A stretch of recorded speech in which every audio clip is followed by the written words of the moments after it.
ಪ್ರಿಯಾ ಹಾಸನ್ ಅವರ ಸ್ಮಗ್ಲರ್ ಚಿತ್ರೀಕರಣದ ತುಣುಕುಗಳನ್ನು ನೋಡಿ ಆನಂದ ಪಟ್ಟಿದ್ದಾರೆ ಅಂತ ಸರ್ ಪುಳಕಿತರಾಗಿದ್ದಾರೆ.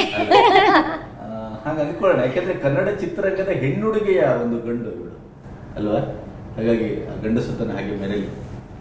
ಇನ್ನೇನಮ್ಮ ಸರ್, ಹಾಗೆ ಕಲಾಕಾರ್ ಮತ್ತೆ ಗನ್ ಚಿತ್ರದ ಮೂಲಕ ಹರೀಶ್ ರಾಜ್ ಕನ್ನಡ ಚಿತ್ರರಂಗಕ್ಕೆ ಹೀರೋ ಆಗಿ ಬಂದ್ರು.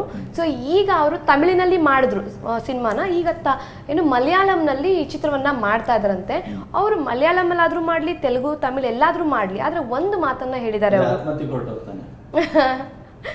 ಸೊ ಹಾಗಂತ ಗೊತ್ತಿಲ್ಲ, ಬಟ್ ಏನಂದ್ರೆ ಹರೀಶ್ ರಾಜ್ ಹೇಳಿದ್ದಾರೆ, ನಾನು ಕನ್ನಡದ ನಟ ಎಂಬ ಗರಿಯನ್ನ ಇಟ್ಕೊಂಡು ಎಲ್ಲೂ ಹೋಗಲ್ಲ. ಹೋಗ್ಲಿಕ್ಕೆ ಸಾಧ್ಯ ಇಲ್ಲ ಅವರು, ಯಾಕಂತಂದ್ರೆ ಒಂದು ಸರಿ ಆತ್ಮಹತ್ಯೆಗೆ ಪ್ರಯತ್ನ ಮಾಡಿದವರು, ಆದ್ರೂ ಆತ್ಮ ಉಳ್ಕೊಂಡಿದೆ.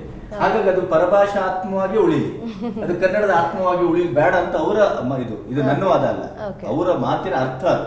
ಹಾಗಾಗಿ ಅವರು ಮಲಯಾಳಂ ಗೆಲ್ಲಿ, ತಮಿಳಲ್ಲಿ ಗೆಲ್ಲಿ, ಆಮೇಲೆ ನೋಡೋಣ ಅವ್ರು ಅಲ್ಲಿ ಗೆದ್ದ ಮೇಲೆ ಇಲ್ಲಿ ಬರ್ಲೇಬೇಕು ಹೇಗಿದ್ರು ಅಲ್ವಾ, ಊರಿಗೆ ಬಂದ ನಾರಿ ನೀರು ಬರ್ತಾರೆ. ಸೊ ಹಾಗೆ ಮತ್ತೊಂದು ಟಾಲಿವುಡ್ ಸ್ವಲ್ಪ ಹೇಳ್ತೀನಿ, ಏನಪ್ಪಾ ಅಂದ್ರೆ ಬಾದ್ಶಾ NTR ಅವ್ರದ್ದು ಬಾದ್ಶಾ ಚಿತ್ರ ಮುಂದಿನ ವರ್ಷ 2013ಕ್ಕೆ ಸಂಕ್ರಾಂತಿ ಹಬ್ಬದ ದಿನ ರಿಲೀಸ್ ಆಗುತ್ತಂತೆ ಸರ್. ಸಂಕ್ರಾಂತಿ ಹಬ್ಬದ ದಿನ ರಿಲೀಸ್ ಆಗುತ್ತಂತೆ. ಸೊ ಇನ್ನ 2013ರಲ್ಲೇ ನಾವು ಕಾಯ್ಬೇಕಾದಂತ ಚಿತ್ರ ಆಗಿದೆ ಸರ್. ಅಲ್ಲ, ದೊಡ್ಡವರನ್ನೆಲ್ಲ ಕಾಯ್ಬೇಕಮ್ಮ, ಸುಲಭದಲ್ಲಿ ಸಿಕ್ಕಿದ್ರೆ ಸುಖಿನಿಂದ ರುಚಿ ಆಗುದಿಲ್ಲ. ಖಂಡಿತ ಸರ್.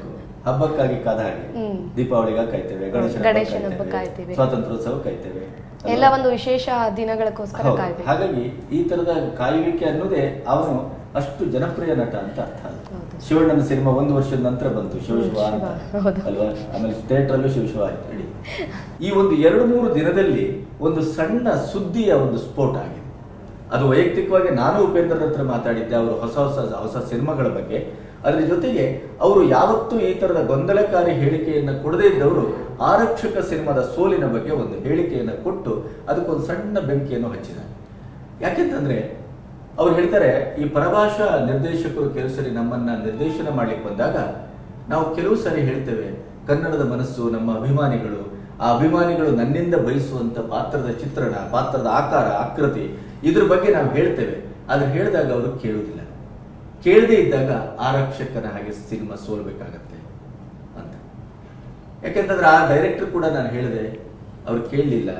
ನನಗೆ ಅವರು ಕೇಳದೇ ಇದ್ದಾಗಲೇ ಅವ್ರು ಹೇಳಿದ್ರು, ಇಲ್ಲ ನನಗೆ ಈ ಪಾತ್ರದ ಬಗ್ಗೆ ತುಂಬಾ ಭರವಸೆ ಇದೆ, ಈ ಪಾತ್ರದ ಮೂಲಕ ನೀವು ಒಂದು ಹೊಸ ಇಮೇಜ್ ಬರುತ್ತೆ, ನೀವು ಗೆಲ್ತೀರಿ ಅಂತ ಹೇಳಿದ್ರು. ಆದ್ರೆ ನನಗೆ ಆಗ್ಲೇ ಡೌಟ್ ಇತ್ತು ಅಂತ. ನನಗೆ ಈ ಮಟ್ಟಿಗೆ ಒಂದು ಬಹುತೇಕ ಪತ್ರಕರ್ತರು ಮತ್ತು ನನ್ನ ಒಂದು ಆಕ್ಷೇಪವು ಏನಪ್ಪಾ ಅಂತಂದ್ರೆ, ಉಪೇಂದ್ರ ಅವರು ಆರಕ್ಷಕದ ಬಿಡುಗಡೆಯ ಮೊದಲು ಅದ್ಭುತ, ಅನನ್ಯ, ಇಂಥ ಚಿತ್ರಕಥೆಯನ್ನ ನೋಡೇ ಇಲ್ಲ, ಇದು ಫಸ್ಟ್ ಟೈಮ್ ನಾನು ಈ ತರದ ಒಂದು ಇದರಲ್ಲಿ ಅಭಿನಯಿಸ್ತಾ ಇದ್ದೇನೆ ಅಂತ ಉದ್ಘೋಷ ಮಾಡಿದ್ದು ಇವತ್ತಿಗೂ ನಮ್ಮ ಸಂಗ್ರಹದಲ್ಲಿ ದಾಖಲೆ ಇದೆ, ಪತ್ರಿಕೆಯಲ್ಲಿ ಅದರ ಬರಹದ ದಾಖಲೆಯೂ ಇದೆ. ಅಷ್ಟಿದ್ದಾಗ ಹಾಗಾದ್ರೆ ಸಿನಿಮಾ ಸೋತಾಗ ಯಾಕೆ ಈ ರೀತಿಯ ಬದಲಾವಣೆ?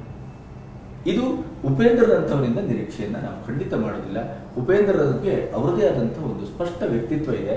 ಇದು ಈ ಹೊತ್ತಿನ ಒಂದು ಸಣ್ಣ ವಿವಾದಕ್ಕೆ ಅಥವಾ ಮಾತು ಮಥನಕ್ಕೆ ಕಾರಣ ಆಗಿದೆ. ಅದನ್ನು ಉಪೇಂದ್ರ ಹೇಗೆ ದಕ್ಕಿಸಿಕೊಳ್ತಾರೆ ಮತ್ತು ಹೇಗೆ ಉತ್ತರಿಸ್ತಾರೆ ಅನ್ನೋದು ಕಾಲವೇ ನಿರ್ಧರಿಸಬೇಕು.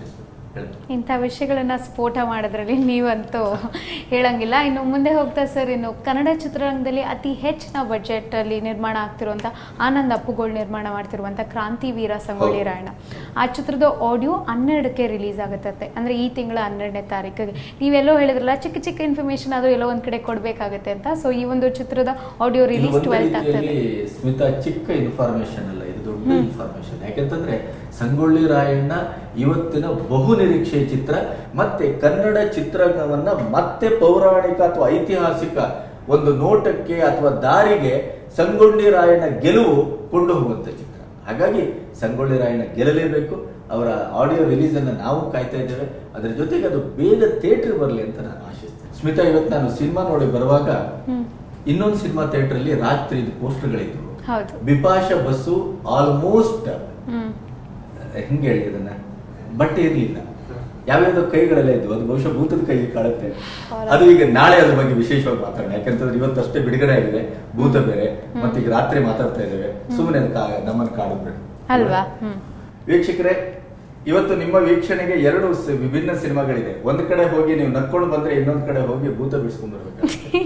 ಹಾಗಾಗಿ ಬಹುಶಃ ಹಾಗೆ ಮಾಡ್ಕೊಂಡು ಬಂದಿದ್ದೀರಿ ಅಂತ ಅನ್ಕೊಳ್ತಾ, ನಾಳೆ ಮತ್ತೆ ನಿಮಗೆ ಹೊಸ ಹೊಸ ವಿಷಯಗಳೊಟ್ಟಿಗೆ ಇದೇ ಹೊತ್ತಿಗೆ ನಮ್ಮ ತಂಡ ನಿಮ್ಮನ್ನ ಮುಖಾಮುಖಿ ಆಗ್ತದೆ. ಅಲ್ಲಿಯವರೆಗೆ ಬಾಯ್, ಗುಡ್ ನೈಟ್.